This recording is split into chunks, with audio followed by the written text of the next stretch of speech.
My name is Dr. Michael Brown, and this is 3 Words, a bite-sized podcast about the simple and yet very significant choices that all of us can make in order to be fully alive. The conversation today in the 3 Words podcast studio is about the pathway to feeling fully alive. The 3 words are forget, either, or.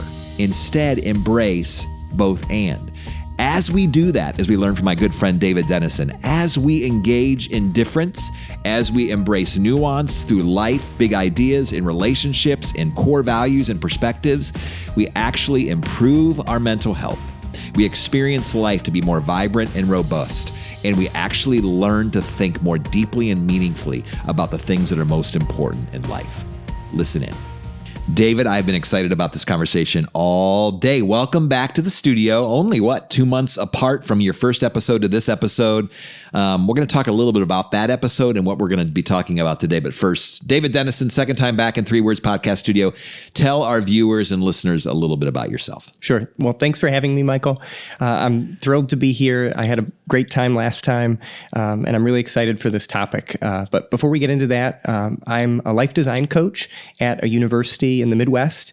And in that role, I help students design their college experiences. Through a class that I teach, I equip them with creative problem-solving skills and help them apply those skills to career and life planning. It's super rewarding work. And my wife works in the same community that we live, and we've been married for 8 years. Yeah, and I remember being there at that wedding day. Yes, yeah. You had the privilege of officiating. I know what a special couple you are. And it was awesome. You obviously hinted to this particular topic in our previous podcast, yes, where we talked about learn their story. And obviously you spoke through the lens of being a life design coach.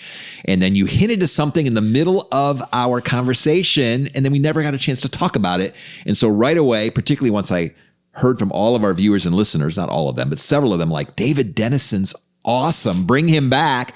I'm like, absolutely, we will, to have this conversation about these 3 words. Forget, either, or. Forget, either, or. That's a very unique 3-word episode title, very unlike anything we've done before. So kick us off. What's the thought? Sure. So forget, either, or. The inspiration for that came from our conversation last time when we were talking about learn their story. And in that conversation, we were talking a little bit about how there are sometimes barriers to learning other people's stories. And one of those barriers is that I maybe should already know something about them. Or maybe I'm worried about how I'm going to come across, or by being too nosy or intrusive. And I think it's particularly as we talk with people that we care about ideas that are very complex, and ideas that are very personal and close to home. I think there can be sometimes this resistance or this guardedness to really talk about those things, because maybe it's going to come up. Well, are you a liberal or are you a conservative? Oh, no. Or are you religious or are you not religious? Or are you a Guardians fan or are you not? And so there's this idea that either or actually becomes a barrier to connection and trips us up in a lot of ways. So, and I actually feel like when we think in terms of either or, it infiltrates a variety of dimensions of our life. It affects how we think about ideas. It affects the complexity and the nuance in our relationships.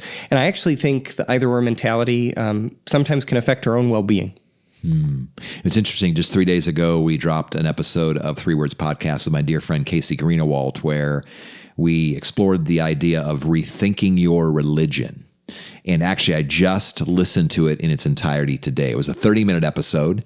It was fantastic. But because we taped it a couple months ago, what happened was I forgot all the really interesting conversation that we had, but so much of this conversation ties to that conversation, which ties back to learn their story and this idea of nuance, this notion of being able to engage with difference. I mean, all the things David, we've talked about this for years. We care deeply about stepping into other stories, listening to others' perspectives without feeling threatened or afraid or, honestly, angry. Mm-hmm. If I may, I'm going to pause right now in my conversation with my friend David and invite you to share this episode with a friend or family member who you want to have some challenging, real, raw, honest conversations with, where you're wanting to engage in difficult topics. And then together, as my friend David says, in this episode of 3 Words Podcast, we are a team and we're on this journey together. Now back to the episode. So I'll share an example of this potentially in action. When there's maybe an either or an or scenario, or it appears that way on the outset, but potentially upon thinking about it more deeply and spending some time with people who have different perspectives, we can see that actually we can move from either or to embrace both and. And so in my experience, and I qualify that because I think it's important to qualify that obviously I'm operating from a certain set of experiences and backgrounds. But in my experience, folks that I've talked to that are a little bit more conservative leaning or engage with political thought in that way, really, I've learned that a lot of conservative thought is grounded in this idea that decisions are pretty important, that decisions determine our destiny, one could even say, but that our choices are so important. And actually, the American dream is built on this idea that we are all capable of achieving it. With enough effort and with enough intentional choosing, we can all get there. And I think that's really aspirational. And I do believe and agree that choices matter and choices are very important. In my experience, talking to folks who have progressive thinking around some political ideas. We're not even getting into policies, but some progressive thinking. It's been my experience that it's not that choices don't matter, but it seems that circumstances are elevated a little bit. That the predominant thought, that a lot of this thought is built on this idea that circumstances impact our ability to choose, and that our American dream is more accessible to some people than it is to others. And I think this is a really complex idea that actually both of those things can be true at the same time. And it's allowed me to connect with a much greater range of people, to find commonality with more people, and really just to elevate my thinking. I love that, because my guess is, even as you described, you did a great job describing basically two different sides, if I can say, of the political spectrum, but there's common ground there. I mean, we can find common ground among a variety of thinking, but what's happening now, and maybe you've experienced this and you can talk about this, but it seems like our friendship, I should say this, our beliefs are litmus tests for friendship, that our values and our political viewpoints might actually be a prerequisite to us being, close. We're trying to determine pretty early on in our conversations as you're meeting someone, if I could use this phrase, which camp are you in? Maybe politically, religiously, social justice, would you agree? Yeah, I think that is certainly something that I've encountered or bumped into, and I think I get where it comes from, because we're very easily coded or labeled a particular way. Again, if we're all adopting an either or mentality, either you're with me or you're against me, either you believe what I believe and are capable of being a good friend because you possess those beliefs, or you don't. Therefore, you're not capable. That limits us. In life design, we sometimes use the phrase that the singular best interferes with the possibility of all the other available betters. The singular best, the notion that there may be a singular best, interferes with the possibility of all the other available betters. And I think it's really important for us to realize. Actually, take quick sidebar tangent. Question for you. When was your best meal? Your most favorite best meal that you've had? I don't know. I don't think I can identify one. Okay. Well, what I'm going to suggest is, regardless of when it was or what it was not your best meal until it became your best meal. And I'm thinking, because what happens is, in my mind, I'm thinking, I've had several best meals. Right. And I've had several fantastic meals. Absolutely. And they're all different.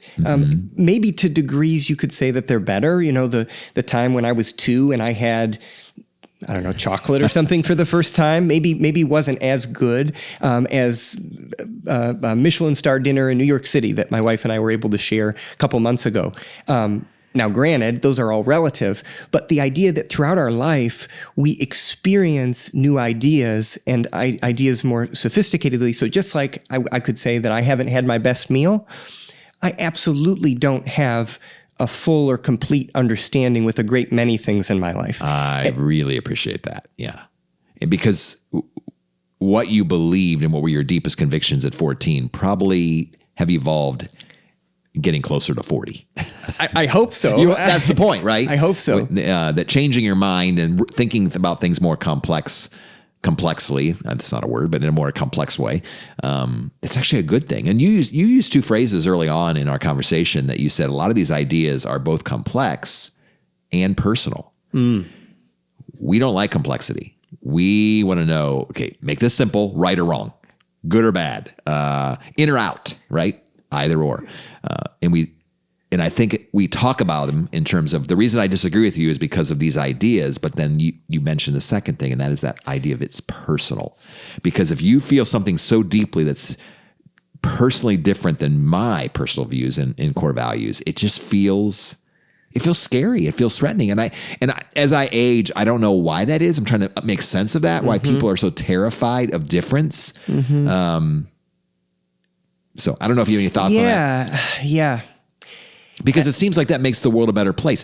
I can maintain my strongest of convictions while being really open to listening and understanding your perspective. Why is my convictions threatened by your different perspective or different lifestyle or different values, politically, religiously, whatever? Yeah. Whoa. I love that you use the phrase your convictions, and it's because I think we hear a lot of really certain voices in our media.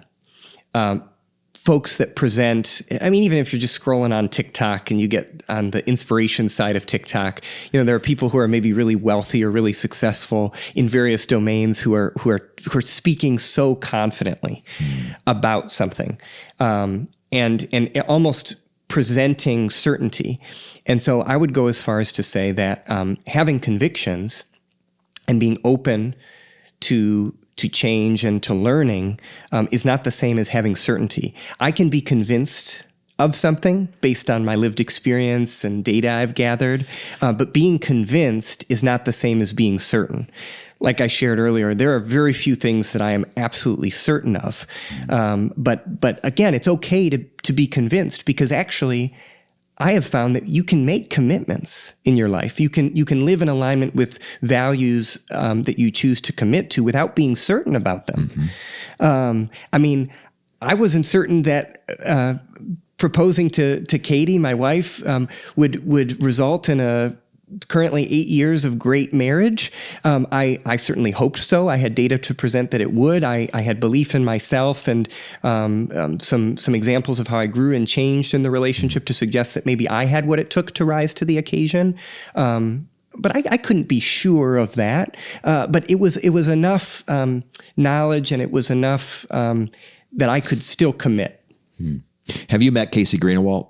I have. Okay, because I mentioned that because literally 3 days ago in our conversation, I said the exact same thing, where it's like I am not always certain, but I am convinced. And it was because, again, we want certainty so bad. And at the root of that, David, is fear.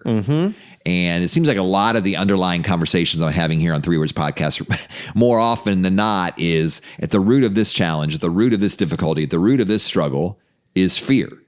We're afraid of something. And then what happens is our response is control, or at least attempting. We can't really control. Not only control our environment, control people around us, control conversations. I mean, we can do that now, right? We watch this television station, not this television station. This news network, not this news network. And then obviously, even on social media, what I'm watching, I'm going to be fed the exact same ideas over and over again. We like that. Yep. Because it feels like I now am living in this insulated world where I'm surrounded by people who believe like me, who look like me, who think like me. and who live life like me. And I think, blah. Well, it certainly becomes less interesting. For sure, less interesting and probably a little dysfunctional. Mm-hmm. Because if I'm living in my own little world, I think about 8 billion people on the planet. And here I am in my small town in Midwest America, and I have a corner on truth. And I based upon my experiences and my IQ is not as high as yours. So all that to say, why do I think I'm always right? Yeah, because it's a defense. When I graduated college, even though I think which was 10 years ago now, it was kind of fun celebrating our anniversary of graduating together. But I remember I was absolutely scared. And I was pretty competent. I think I'm still pretty competent. I had some ideas about how my life might look, things that I might want to pursue. But I was scared. And Katie and I were dating very seriously then. And I'll share this personal example of an either or, how I really had to face an either or mentality that I was adopting that affected my relationship. Because like I shared earlier, I think this can affect our the way we think about ideas. It can affect our relationships, and it can affect our overall well-being and sense of satisfaction and peace. So I was sharing lots of ideas with Katie about what maybe we should do after we graduate, where we should live, what kinds of I had lots of ideas. As you know, I can think very quickly on my feet and generate lots of ideas very quick, in a very short amount of time. And so what that did actually is it took some air out of the room. It stifled Katie's ability to express some things that she was thinking and stewing on, because she's a bit more of an internal processor and less of a verbal processor than me. And so this quality and this skill that I had, that many people had affirmed over the course of my life, of planning, of being proactive, it was a shock to me that it could be not only positive in some ways, but at the same time have a negative impact. And so that's the takeaway for me, that I could have a positive impact in some ways and have a negative impact. And so I needed to really recognize that in myself and make some adjustments and be receptive to feedback and show that I was willing to be receptive to feedback from mentors like you in my life at the time, that I was able and fortunate enough to share some of these ongoing developments with. And I'll go back to this idea of fear that you talked about. Cognitive behavioral therapy is a framework for thinking about how if we change our thinking, we can change our behavior. And there's this really old sort of tradition in CBT and cognitive behavioral therapy to identify the shoulds, musts, and have-tos that we have in our life. And generally, the discipline posits that there are 3 primary must, shoulds, and have-tos. I must do X, Y, or Z, or else I'm not competent. I must know X, Y, or Z about politics, or else I'm not competent. I should have done this thing, or else I'm not a good person. And lastly, I should, must, have to, or else I'm not worthy of connection. So at the very core, I think we tend to equate being wrong or making a mistake with being imperfect, and then somehow that equates to shame. And then that equates to worthlessness. And I don't believe anyone is worthless. Yet I've probably felt that way about myself sometimes, because we're so hard on ourselves in these different ways. Mm-hmm. Forget either or. As we wrap up this conversation, David, there are listeners and viewers, I'm sure, who are tracking very closely with what you're saying right now. And they're saying, okay, I think I get it. It feels hard. It feels scary. What is the first step? Sure. I think the first step is to recognize that it's okay to be afraid. Imperfect is as good as it gets. When you can view life as an experiment, our beliefs and our ideals as an experiment, our actions in a relationship as an experiment, our efforts at work as an experiment, we're likely to see them as learning opportunities. We can dissociate our identity a little bit. It takes the pressure off in some ways. And I am just so excited by this idea that the singular best limits us from the availability of the potential betters. So wait, we're not ever going to arrive? Oh, absolutely not. No, wait. We're going to be on a journey. And I have a great quote, if I can share, from Adam Grant, who's an organizational psychologist. He's at the Wharton School of Business. He has a great podcast about work and other topics. And he says that expressing doubt doesn't always mean you lack confidence. It might be you see nuance. The presence of certainty can signal the absence of complexity. And I just love that notion that we can embrace nuance and complexity and say, I don't know, and it be okay. Especially now. I mean, I think about these last couple of years and all that we've been through.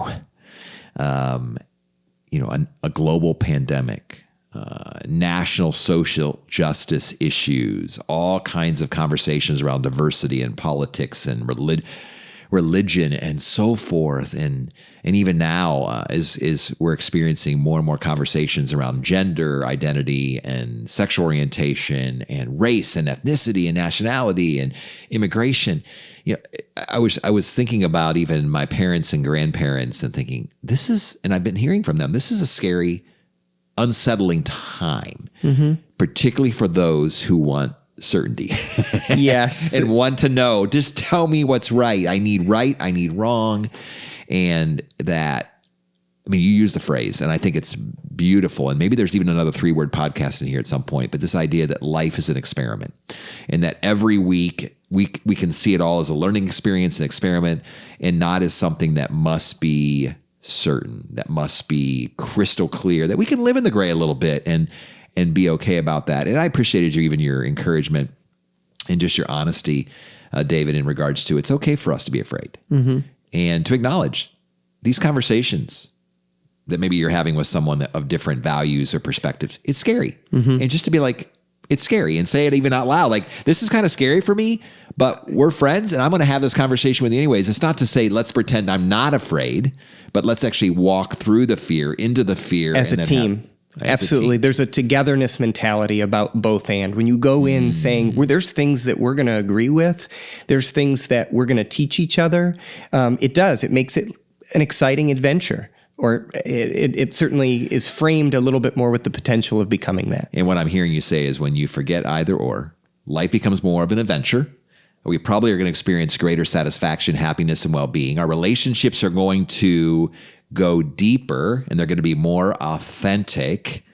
And as well, we're going to be able to think more thoughtfully about the grand, complex ideas of this world and our existence without thinking, me, myself, and I, one of 8 billion people on the planet, have the corner on truth. David, it's always a pleasure being with you outside of the studio, now twice within our studio, and there's no question we're going to have you back again. Thanks for being with me today. Thanks, Michael. It was awesome being here.